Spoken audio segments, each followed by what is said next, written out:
What's up, y'all? Listen, I want to just come and talk about some takeaways from Ready to Love Detroit. Okay, we've wrapped this season, and I've been seeing a couple of interviews. I saw Vince's interview, and oh my god, like, have y'all ever had a friend that told y'all that they be up all night arguing with their man? Like when people used to tell me and stuff like that, I used to be like, how is that possible? Like, I'm not staying up all night arguing with nobody. You know what I'm saying? But like watching him on the interview, I think it was Crystal XO and Scorpio Mo. Listen, I was exhausted. Okay, he must have had like some word quota that he was trying to hit. Like they would ask him a question, and it would just be a question that he could just answer yes or no or like a few words, but he would say so many different things just to answer that question. And I was just like, you know what? We're going to talk about I had to go get my tea for this because, listen, we're going to talk about 10 takeaways from Ready to Love, all right, that you as a viewer can put to use, all right? And some of these might be good for the cast members as well. Well, the one thing I'm going to say for future cast members is definitely watch some of the episodes of the seasons before you go on the show. But anyway, we're going to get started with 10 takeaways from Ready to Love Detroit. All right, listen. First, trust your first mind, okay? When you're watching these episodes, if you get a feeling that get your butt off my phone. Oh my God, my dog just sat on my phone. Anyway, yeah, trust your first mind. All right. If somebody rubs you the wrong way in the first episode, don't talk yourself into liking them by episode 3. You were right the first time. All right. See Vince. Vince is in the beginning he was irritating. I was like, oh my God, he is so annoying. Right. But then I was like, okay, maybe he might be all right.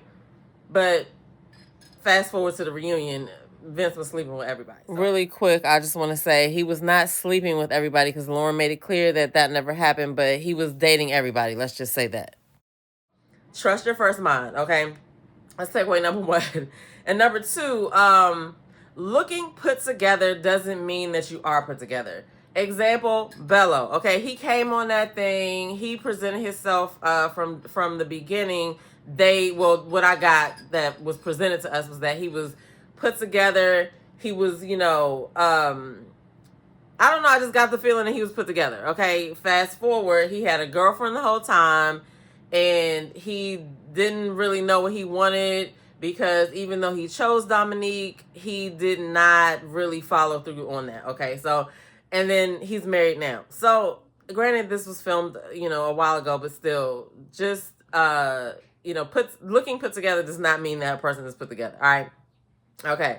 So, the Ready to Love villain pattern is real. Okay. Listen, you just like watching Vince. All right.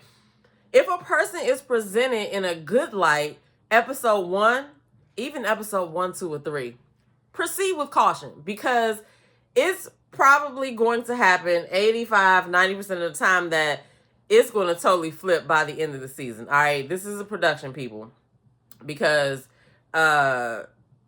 we've seen it happen over and over.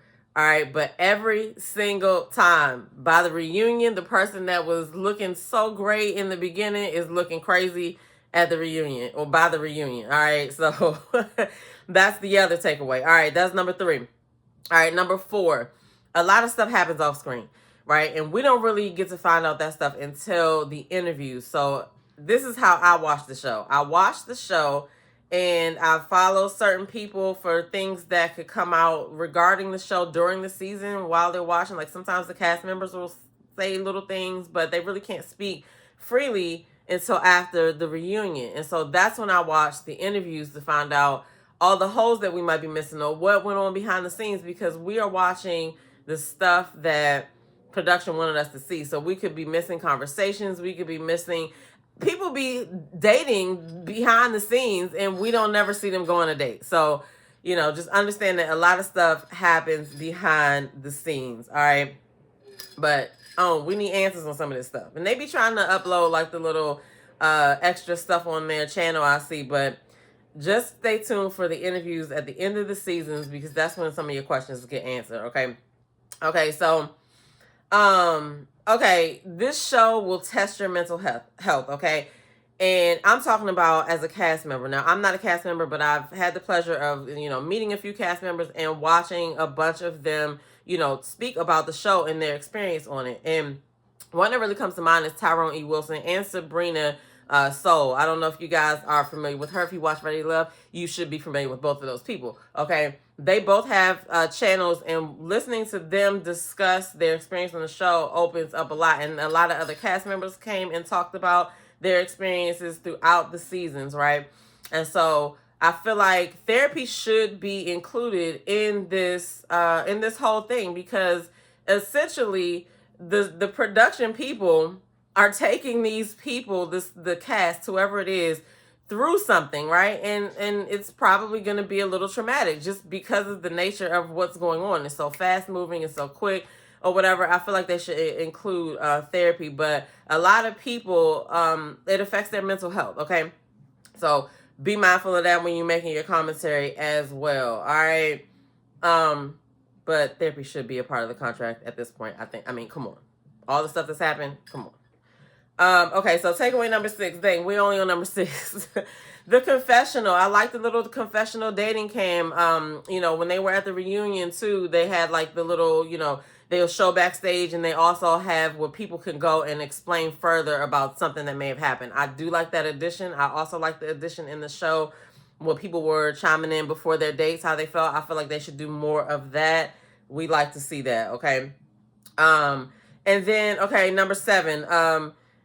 This show is basically speed dating on steroids with extra steps. All right, if you've ever been to a speed dating event, you don't get that much time to get to know the person. You don't really get, to know really what's going on or whatever. And so, it's a lot. And so with this, it's like extra steps, because you have to actually go to these dates. You have to go to these ladies' lounges and men's lounges, and it's just all of these things. But it's also happening in like 7 or 8 weeks. Okay.